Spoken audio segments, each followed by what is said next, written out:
Yan si Ronald Llamas ang nagyamas kay Riz Ontiveros. Si Riz Ontiveros, since ang advisor niya si Ronald Llamas, nalyamas siya. Ronald Llamas. Oo. Pero si Ontiveros, 30 years niya nang kasama si Llamas. She's not married, and neither are you. I'm a widow. And she's he. What about Ronald? Is he married? Is, I think, How can you know him for 30 years and not know that he's married or not? Yun, nayari siya doon. At yun nga no mga kabayan, ano pong masasabi niyo po dito sa balita na kung saan ayon nga po dito kay Atty. Topacio, ito daw pong si Riz Ontiveros ay nalyamas daw po. Nalyamas daw po ni Ronald Llamas. At bago po natin puntahan yan mga kabayan, huwag nyo nga pong kalimutang hit and like at subscribe button para updated ka sa mga uploads ko araw-araw. Bago po natin puntahan sa Atty. Topacio, ito, puntahan muna natin ito si Atty. Rowena Guanzon mga kabayan. Ayon po kay Madam Rowena mga kabayan, hindi niya daw po iboboto si Riz Ontiveros. Bakit daw po? Kasi daw po, nadidiktahan daw po ni Ronald Llamas mga kabayan. Yan tanong mga kabayan, bakit nadidiktahan? Paano nadidiktahan ni Ronald Llamas? Yung pagmumukha niya ni Ronald Llamas. Ito si Ontiveros. Ito po ang dahilan siguro mga kabayan, napanoorin po natin. Ito pong pagbubunyag dyan ni Atty. Topacio. Patungkol nga po dyan kay Ronald Llamas at kay Riz Ontiveros mga kabayan. Ang mga tumutuligsa sa Supreme Court, ito may mga characters na bumabanat sa amin na na pinoprotektahan namin yung Supreme Court. Etong unang-unang diyan si Ronald Llamas ng Akbayan, di ba? Ang distinction lang niyang si Ronald Llamas, wala namang qualification niya kundi naging political advisor siya ng the worst president ever in Philippine history, si Noynoy Aquino. Di ba? Yan si Ronald Llamas ang nagyamas kay Riz Ontiveros. Ibig sabihin, hindi! Paililiwanag ko yung sinasabi ko, nilyamas niya. Di ba? Pagka ikaw ay yung pangalan mo minsan, nalelend mo sa isang activity. Halimbawa, si Noynoy. Noynoying. Di ba? Ibig sabihin, walang ginagawa. Opo. Ganun lang. Laro-laro ng Mobile Legends, di ba? Or nagadon ka. Ibig sabihin, na-disbar ka. Kasi may mga tao, yung May pangalan katapat nila, na. nalelend dun sa activity. Di ba? Parang yung diesel. Opo. Yung diesel na fuel. Opo. Pangalan yun ng tao Hindi si Vin Diesel Ano na? Hindi, basta German yun. Siya nag-invento ng diesel engine. Aha. Di ba? May gano'n, no? So, si Riz Ontiveros, since ang advisor niya si Ronald Llamas, nalyamas siya. Ronald Llamas. Yun ang, ano bang qualification? Political advisor siya. Puro political scandal si Noynoy. Hindi naman niya nagamot. Nagawa si miserably. Si Marojas, di ba? Yung sa 44, di ba? Yung Yolanda. Hindi niya nalunasan yung mga political scandal noong panahon ni Noynoy. Bago qualified siya. Sino pa? Si Larry Gadon, twice disbarred. Yung mga tumitira sa Korte Suprema. Yan, Di ba? Si Laila de Lima. Talaga naman yan, si Laila de Lima hindi sumusunod sa Supreme Court yan. Di ba? Kaya nga, paulit-ulit nating sinasabi, hindi sumusunod sa batas yan. Yung contempt order ng, yung TRO ng Supreme Court, hindi niya sinunod. Alam na niyang may batas, hindi lamang sa Biblia, kundi sa mismong penal code natin sa pakikiapid. Nakiapid pa siya. Hindi sumusunod sa batas yan.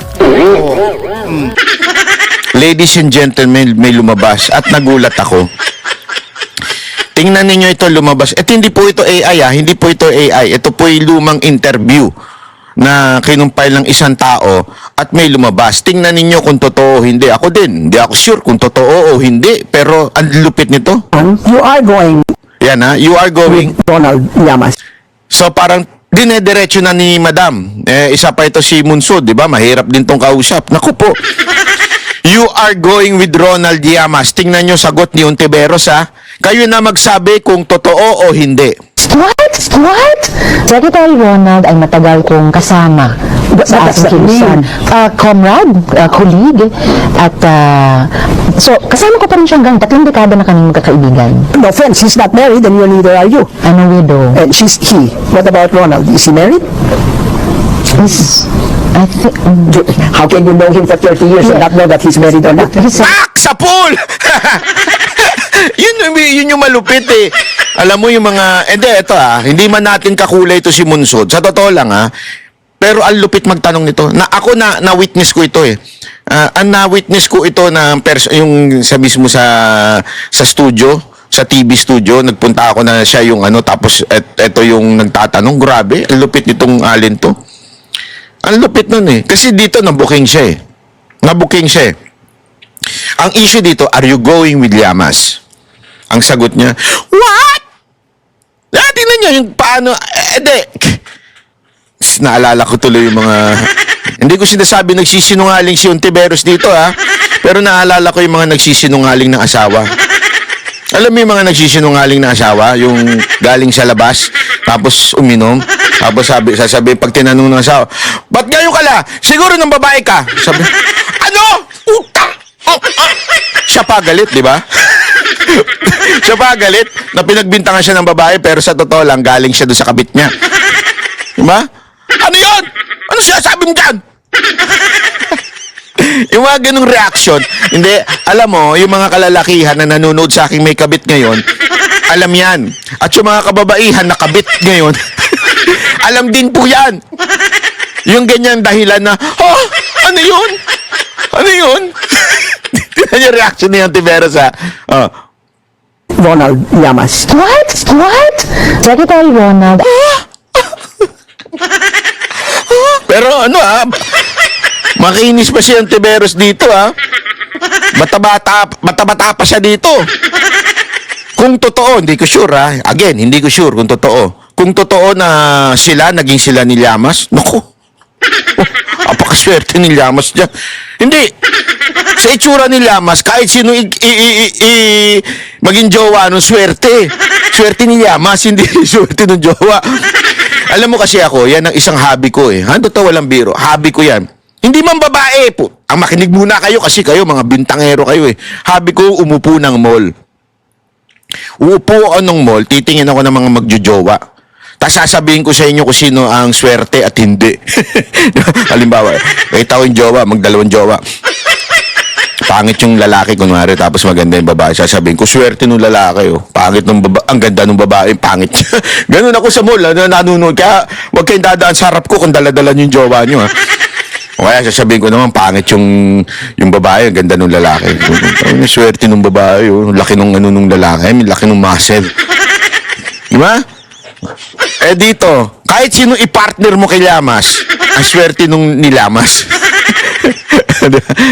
Tuloy natin yung sagot niyan. What? What? Ronald Llamas. what? What? Secretary Ronald ay matagal kong kasama sa ating kilusan. Sa ating kilusan. Lumalabas no? Mga lengguwahe ni Madam. Ngayon, hindi niya na sinasabi yan. Hindi niya na binabanggit siyang kilusan, comrade. Ayan comrade. Yan ay mga terminoloyo na alam na natin kung saan galing. Di ba? Tapos, nagagalit sila pag tinatawag silang ganyan, tapos sasabihin nila, red tagging. Kanino ba nang galing? Kilusan, comrade, red tagging. Alam mo, akala ko, joke-joke lang yung mga, kasi hindi ko talaga alam yung kay Llamas na tinatawag nilang komunista si Llamas. Hindi ko alam. Honestly, hindi ko kasi kilala yung na yun Tapos nung nakita ko, bakit kaya nila tinatawag na komunista? Nung napanood ko to, comrade pala siya ni Ontiveros. Comrade, colleague, at so, kasama ko pa rin siya hanggang 3 dekada na kami magkakaibigan. 3 dekada. 3 dekada na sila magkakaibigan. No, Kami ni Jay, wala pang 2 taon o 3 taon magkakasama. Pero lahat ng baho ni Jay, alam ko na, mula kasingit-singita ng baho kasi yan, hindi naliligo Biro lang Alam ko kasi nanonood yung hayop na yun dito Hindi totoo. 3 taon pa lang kami magkakasama ng Banateros, pero alam na namin ang karakas ng bawat isa. Kaya nga kung papanoorin nyo yung Vox Populi, kabisado na namin yung bitawan ng isa. Ito, isang to, ganito, ito, daldal nito, ito si ganito, tahimik, ito si ganito, ganyan. Alam na namin yan. At alam na rin namin, lalong-lalo na ang mga background nila sa mga kababaihan. I mean, asawa nila, kayo naman, oh. Ilan ang anak nila? Sino-sino yung mga naanakan nila? Yung mga ganon. Alam na namin yan. Kabisado na namin. At alam namin kung sino may asawa at sinong wala. Alam namin. At alam din namin kung sinong takusa at sinong hindi. Pero si Ontiveros, 30 years niya nang kasama si Llamas, comrade, 30 years sa Kilusan kasama.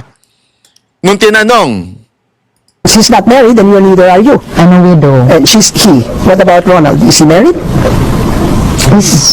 I think, How can you know him for 30 years and not know that he's married or not? yon, nayari siya doon. 30 years mo nang kasama, hindi mo alam kung kasal yun. Ito isang malaking kasinungalingan, di ba? Ito sa laging ko talaga sa tingin ko kasinungalingan. Hindi mo alam kung may asawa o walang asawa yung for 30 years mo nang kasama sa Kilusan.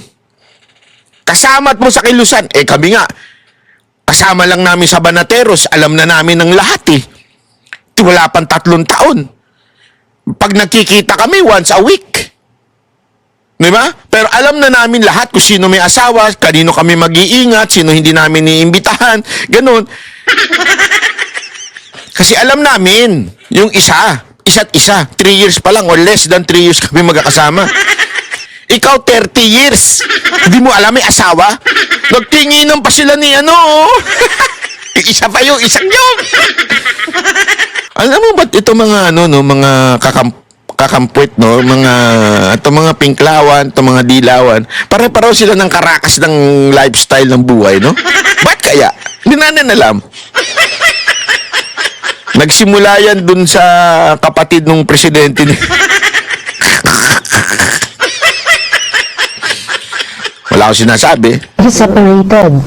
Pangatlong dahilan, ang unti-unting pagmamaniobra at pagsakop ng kaliwa sa pamamahala ng gobyerno Nino? at ang kanilang natitipong takeover ng ating bansa. Tila kaya ay hawak na hawak ni Ronald Llamas at ang kanyang mga kakosa sa leeg ang Pangulong Aquino. Grabe to, ha? Antinding revelasyon to. Tandaan nyo, Chief Justice to. Chief Justice to. Ang daming alam niyan pagdating sa mga kaso-kaso. At sinasabi niyan diretso, unti-unti nang nasasakop ng pamahalaan ang gobyerno natin ng makakaliwa. Kanino? Sino? Ito, si Llamas. Forget his first name. This man is Sabihin mo, ayan. At ang kanilang natitipong takeover ng ating bansa. Napipintong takeover. Nino, ayan o, nakasulat na dyan. Separated. Pangatlong dahilan, ang unti-unting pagmamaniobra at pagsakop ng kaliwa sa pamamahala ng gobyerno at ang kanilang natitipong takeover ng ating bansa. Tila kaya ay hawak na hawak ni Ronald Llamas at ang kanyang mga kakosa sa leeg ang Pangulong Aquino. Sino may hawak? Si Llamas. Ang lupit. Ang lalim pala nito ni Llamas. Magaling pala talaga itong mag-Llamas. Hindi, ang lalim niya. Hindi ko akalain to. Honestly, hindi ko akalain tong ganitong klaseng karakas ni Llamas. forget his first name. This man is history before he is even current events. Llamas is back to say, one, as if to prove a clean conscience and also to shove it in our faces, that he owns even more communist high-powered guns than the AK-47 taken by the police at the scene of an accident, where initial reports put his son. Nagets niyo yun? Sinasabi, ang tindi daw nito, parang AK, alam natin yun, yung kind of barrel, di ba? Parang ganun daw katindi yung tao na to. At ang matindi nito, nahulihan siya. Dito, binanggit na parang nahulihan siya ng illegal firearms. Which is yan din yung binanggit ni Atty. Rowena Guanzon. Di ba? Ngayon, we do not know what really happened. I cannot judge. But kung ano talaga ang nangyari dyan kay Llamas sa pagkahuli sa kanya daw, di umano, ng illegal firearm. Alam mo, more than anything, sabi ko nga ho sa inyo God has a way of revealing things na sometimes unexpected. Ito honestly sabi ko nga, ito yung mga galaw ng Diyos na hindi mo malubos maisip paano niya ginawang magalaw. Ano ibig ko sabihin? Hindi ko sinasabing ang may dahilan kung bakit nag-away si Atty. Rowena Guanzon at saka isang Chinese, it's because God. Hindi yun ang sinasabi ko. Kasi sa buhay natin, God can use opportunities, God can use circumstances para mailabas yung katotohanan at yung purpose niya sa atin. Gagamitin niya yung mga pagkakataon na yun para maipakita sa atin yung gusto niyang maipakita. Like, plano niya, purpose niya sa buhay mo. Eto, na alam mo yon, alam ng tao, bulong-bulungan, na ganito si Llamas at saka si Ontiveros, bulong-bulungan yan. Ako, di ko talaga alam. Naririnig-rinig ko lang yan. Pero siyempre, in my mind, it's just all chismis. Di ba? Kaya nga, alam mo yun, tinatawan-tawanan lang natin yan. Hindi ko sure yan. Pero dahil sa pangyayari nitong kay Rowena Guanzon sa mall, si Atty. Rowena Guanzon, biglang na-trigger si Llamas. At nagsalita siya, may binato siya. Because of that, yung kaprangkahan ni Atty. Rowena Guanzon, ginamit ng Lord na para lumabas kung ano man yung talagang sikreto nito ni Llamas. Ngayon, kasi makikita natin, kaliwat kanan ng interview kay Llamas at ng mga ibang quote-unquote political analyst. It seems that they're taking over the media. Left and right. Puro interview sa kanila. Kahit anong mainstream media, ini-interview sila.